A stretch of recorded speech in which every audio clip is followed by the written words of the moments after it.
Bonjour Frauke, on vient d'avoir, on va dire, une interview plus qu'élogieuse du chef d'entreprise vis-à-vis du public féminin.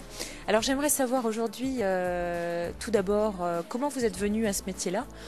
Qu'est-ce qui a été votre motivation? Ouais, c'est un hasard en fait. À la base, je suis peintre déco. J'en ai fait cet apprentissage en Allemagne et comme j'étais en chômage, malheureusement après, parce qu'il y a pas mal de chefs qui ne prennent pas le courage de prendre une fille, j'ai cherché dans l'internet en embauche. J'ai vu l'apprentissage comme stuccateur. Stuccateur en Allemagne, ça veut dire staffeur.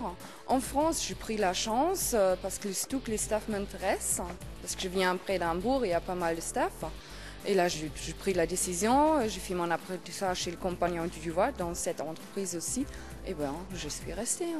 Les filles, à part le fait qu'elles ne peuvent pas porter des charges lourdes, je dirais, à part ça, il y a plutôt que des avantages. Enfin, je trouve qu'elles percutent, elles apprennent plutôt vite, elles sont méticuleuses. Et globalement, j'ai moins de soucis de relationnel. Enfin bon, c'est vrai qu'elles évoluent dans un monde plutôt masculin, mais franchement, j'ai zéro problème avec quoi. Ça passe, je m'entends super bien avec les garçons, je suis acceptée, même s'il y a une chose trop lourde pour porter, par exemple, il y a toujours un garçon à côté qui aide.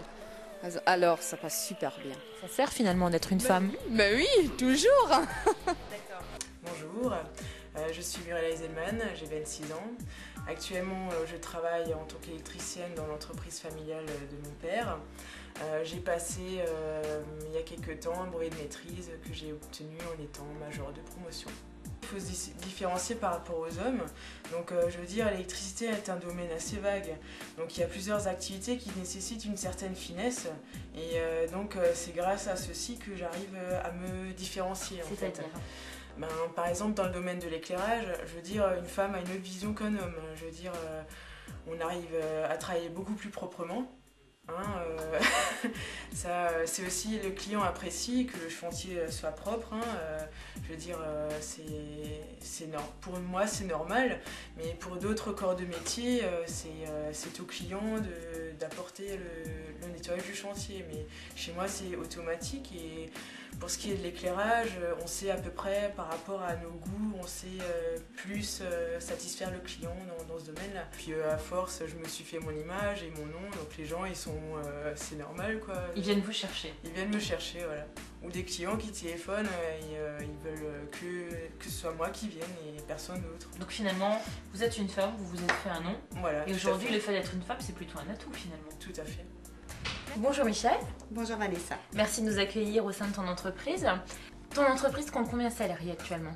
Actuellement, nous avons 100 salariés au global, effectif terrain, plus encadrement technique, plus administratif. Alors, Michel, une femme à la tête d'une entreprise de plus de 100 personnes dans le bâtiment, c'est quand même pas courant. Comment est-ce que tu es venue à cette activité? Pourquoi est-ce que tu es venue finalement sur ce type d'activité? Qu'est-ce qui t'a donné envie de ce métier? Je suis née là-dedans, c'est tout simplement. C'est une entreprise qui a été créée par mes parents après la guerre. Et j'en ai pris la direction en 88. Et voilà, je suis née là-dedans, ça s'explique pas. Si tu savais que quand je suis sortie de ma formation scolaire, j'avais un dossier sur la table pour rentrer dans l'enseignement. Entre l'enseignement et aujourd'hui, il y a un monde, c'est vrai. Donc je ne m'étais pas imaginé en 76, quand je suis rentrée dans la vie active, que 12 ans après, j'allais diriger l'entreprise qu'avaient créée mes parents. Voilà, tu étais une femme dans un monde d'hommes. Comment les gens ont réagi par rapport à ça? Il faut rester humble et simple. Je crois que c'est comme ça qu'on avance. Et c'est comme ça, je pense, que j'ai fait ma place dans ce métier. J'ai démarré dans l'entreprise ayant pratiquement fait tous les services et j'étais au service achat, au bureau d'études, j'ai fait de la conduite de travail, j'étais au secrétariat, j'étais en compta. Donc en fait, je sais ce que c'est comment fonctionne l'ensemble de l'entreprise. Alors Vanessa, je crois que cette action que nous menons aujourd'hui, je ne la mène pas moi toute seule, je la mène à côté de toi. Je pense que toi comme moi, nous sommes convaincus que les métiers du bâtiment, c'est des métiers intéressants. Alors j'aimerais à toi aussi te poser une question. Pourquoi autant de motivation pour organiser cette journée et cette soirée?